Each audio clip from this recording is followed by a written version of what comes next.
हरे कृष्ण। प्रश्न है, एक अच्छा पति कैसा बना जाए। इसका सरल उत्तर है कि अपना धर्म पत्नी को खुश करके आप एक अच्छा पति बन सकते हैं। जिस प्रकार भूखे को आप उत्तम व्यंजन करके खुश कर सकते हैं, जिस प्रकार एक रोगी को स्वस्थ करके उसको खुश कर सकते हैं, इस प्रकार बालक की जो रुचि होती है खेलने में है। श्रीमद् शंकराचार्य जी बताते हैं, बाल्ये क्रीड़ा आसक्तो। बच्चे को खिलौना और खेलने की उपयुक्त सुविधा उपलब्ध करा के आप बच्चे को खुश कर सकते हो। इस प्रकार अपना धर्म पत्नी को खुश करके आप एक अच्छा पति बन सकते हैं। तो पत्नियों का कुछ स्वाभाविक आवश्यकता होती है, उसका अगर आप पूरा करेंगे तो पत्नी खुश हो जाएगी। हमारा वैदिक शास्त्रों में स्त्रियों की आवश्यकता के बारे में बताया गया। पहली जो उनको आवश्यकता होती है वो होती है उत्तम घर। दूसरा जो उनका आवश्यकता होती है वो है उत्तम वस्त्र। तीसरा जो आवश्यकता होती है उत्तम व्यंजन। चौथा जो होता है वो चाहिए उनको विभिन्न प्रकार का स्वर्ण आभूषण, विभिन्न प्रकार का अलंकार। पांचवा जो चाहिए उनको अनेक संतान चाहिए, उसमें भी विशेष करके पुत्र जो कि गुणवान हो, बलशाली हो, चरित्रवान हो, आज्ञाकारी हो और साथ साथ में ज्ञानवान हो। और पांचवा चीज़ की जो उनकी आवश्यकता होती है वो है उन लोग विभिन्न प्रकार का व्रत करते हैं। उनके व्रत की आवश्यकता वस्तुएं आप प्रदान करके अपना पत्नी को आप खुश कर सकते हैं। श्रीमद् भागवतम में एक कथा आती है, जब भी अमृत के लिए समुद्र मंथन हुआ, उसके बाद देव और देवता और असुरों के बीच में एक घोर युद्ध हुआ और उसमें असुर लोग मारे गए थे। लेकिन उनका गुरु शुक्राचार्य ने संजीवनी विद्या से उनको जीवित कर दिया। उसके बाद उन्होंने अपना गुरु शुक्राचार्य की विशेष सेवा की। विशेष सेवा करने के उपरांत शुक्राचार्य ने खुश होके बोले, आप लोग क्या चाहते हैं। तो उनका जो असुर लोगों का जो नेतृत्व कर रहे थे उस समय बलि महाराज, उन्होंने प्रस्ताव रखा कि हम विश्व को विजय करना चाहते हैं।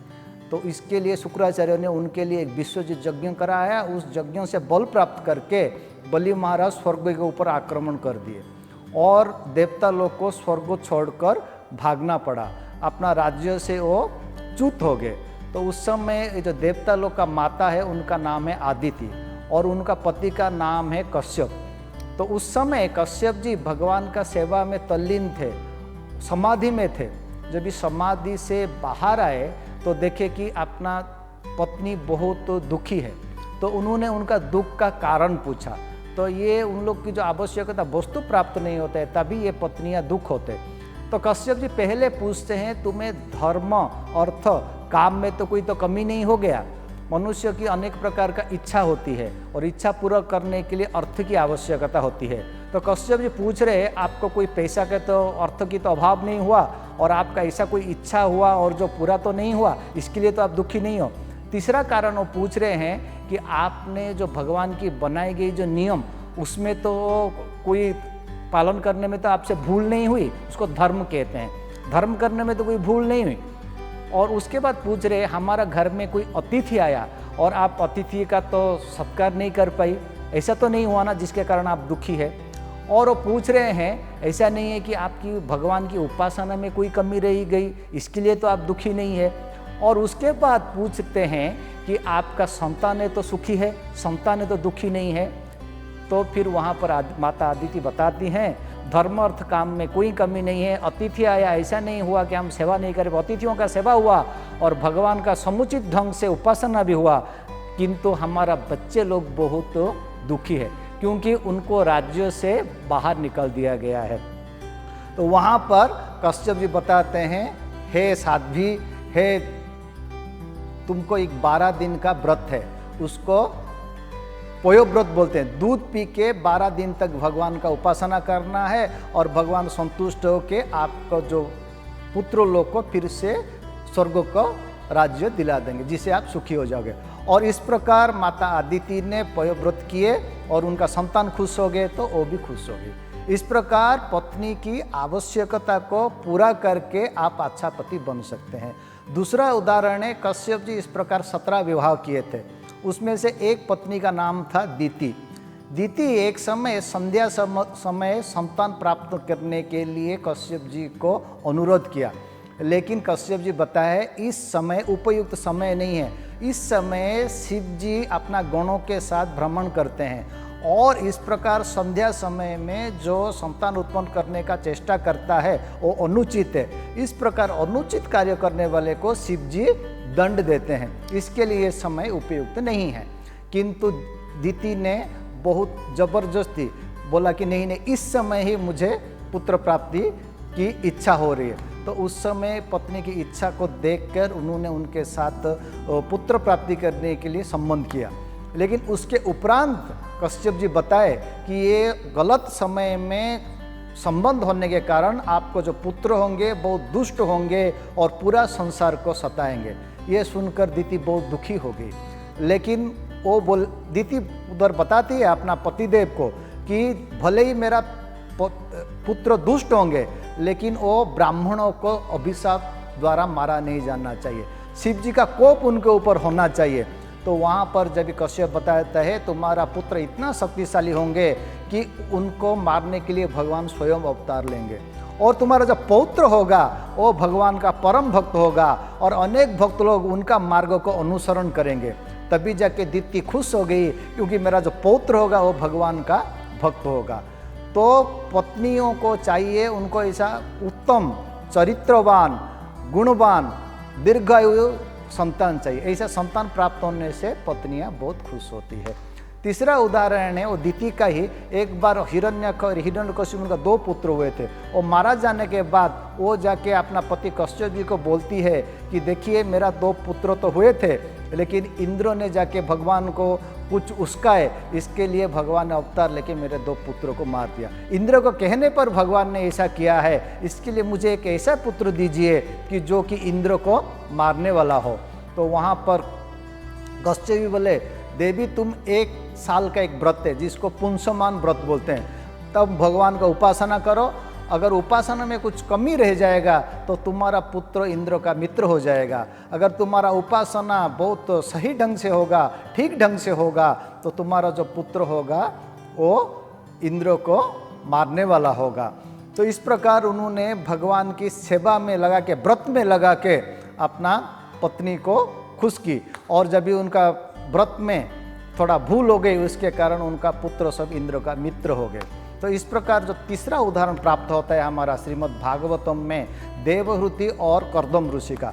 कर्दम ऋषि से जब विवाह हुआ था ये स्वयंभू मनु की पुत्री देवहूति से, तो उन्होंने अपना पति की अनुरूप ही वस्त्र पहन ली थी, पति का अनुरूप ही बाल बना ली थी जिसमें जटा हो गया था, और पूरा शरीर में बहुत मोटा परत के धूल जम गया था, और साथ साथ में वस्त्र भी फट गया था बहुत जगह पर। इस प्रकार वो अपना पति को सेवा कर रहे थे। जैसे ही एक दिन कर्दम मुनि का ध्यान गया अपना पत्नी के ऊपर, एक राजकुमारी होते हुए इतना तपस्या करके उनका शरीर जीर्ण शीर्ण हो गया, तो बोले हे साध्वी तुम्हें क्या चाहिए बोलो, मैं तुम्हें देने के लिए प्रस्तुत हूँ।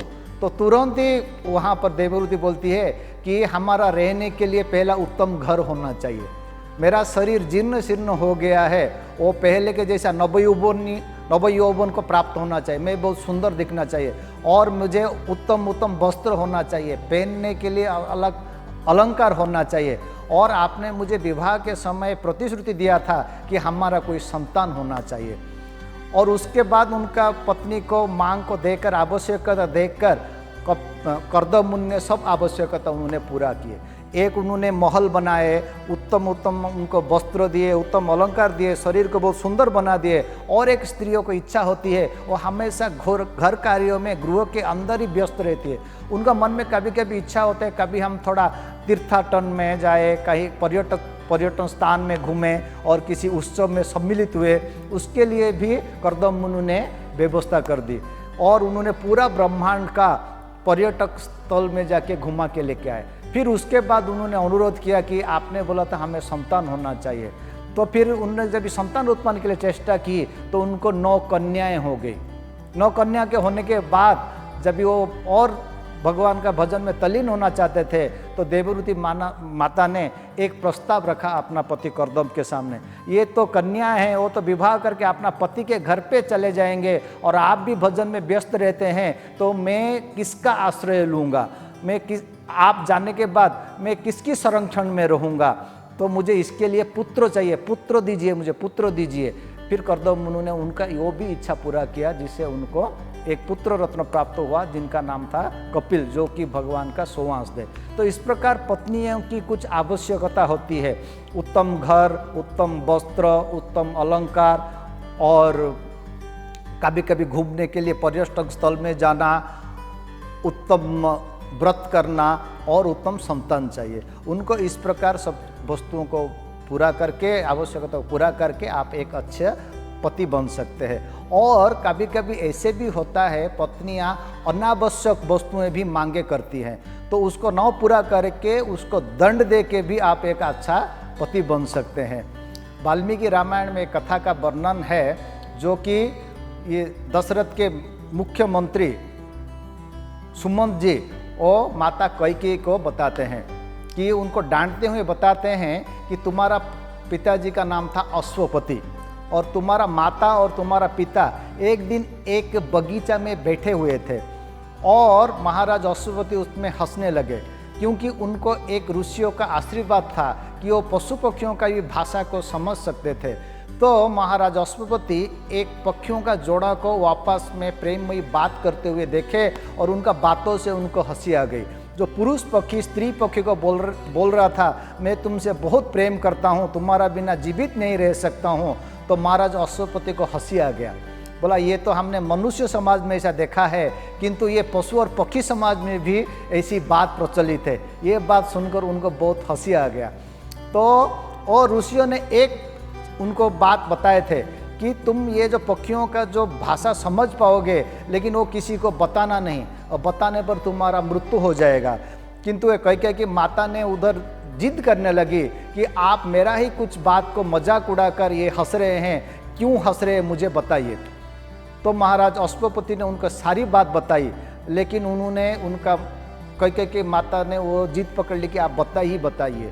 तो उन्होंने जाके ऋषि से सलाह किया कि क्या करना चाहिए। तो ऋषि ने बोला, अगर आप ये बात उनको बताएंगे तो आपको मृत्यु सुनिश्चित है। तो उस परिस्थिति में मैं क्या करूँ? अश्वपति ने उन्होंने ऋषि से पूछा, वो जाके बोले, आपका पत्नी को उचित दंड दीजिए। फिर वहाँ पर अश्वपति आके उनकी पत्नी को बहुत सारे डांट फटकार दिए, और साथ साथ में कुछ 2-3 थप्पड़ भी मार दिए, तभी जाके वो ठीक रास्ता पे आई। तो कभी कभी पत्नियां कुछ अनावश्यक वस्तुओं की भी मांग करते हैं, उचित समय पर उनको दंड दे के भी आप एक अच्छा पति बन सकते हैं। एक दंड दे के और उनकी आवश्यकता वस्तु को पूरा करके आप एक अच्छा पति बन सकते हैं। हरे कृष्ण।